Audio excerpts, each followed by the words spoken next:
Pelaku begal dengan pelecehan seksual kembali terjadi di Kalimalang, Kota Bekasi. Kasat Reskrim Polres Metro Bekasi Kota, Kompol Ivan Aditira, memastikan pihaknya masih terus menyelidiki kasus kejahatan yang menimpa ibu muda berinisial RP 27 tahun tersebut.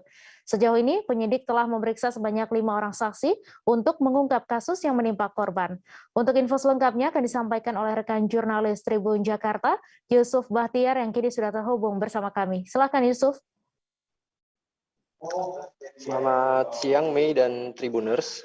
Bisa saya sampaikan kasus begal selangkangan yang menimpa ibu muda berinisial RP 27 tahun sejauh ini masih dalam penyelidikan Polres Metro Bekasi Kota.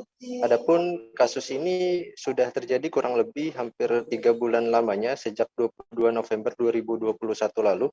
Namun hingga kini proses penyidikan belum bisa mengidentifikasi sosok pelaku yang melakukan aksi kejahatan seksual.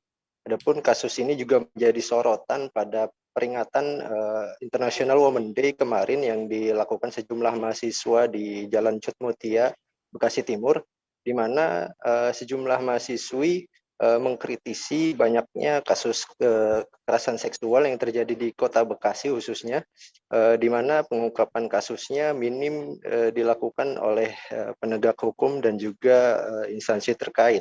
Adapun mereka juga mengkritisi sejumlah infrastruktur di Kota Bekasi yang dinilai masih minim dan masih kurang mendukung proses-proses penyelidikan yang memudahkan penegak hukum untuk melakukan pengungkapan kasus.